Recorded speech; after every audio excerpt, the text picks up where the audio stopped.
Yeah, we just built an IoT based smart control. So instead of me going to the switch, you can point the switch. Let's look at the switch here.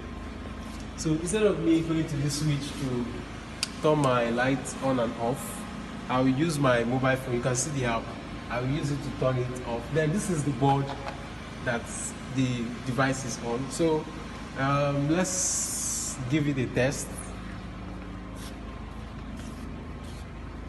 Let's turn off this. Wow.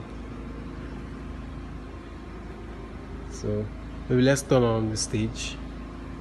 Turn off the stage. Wow, the stage is off. So those blue lights. So these blue lights. Let's change. Turn them off. The switch. Then let's turn back the stage. The stage. So that's a smart device we built. So no, let me make everywhere so bright. So it's bright now.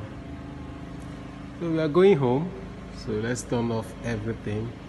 Off, off, off, off, off.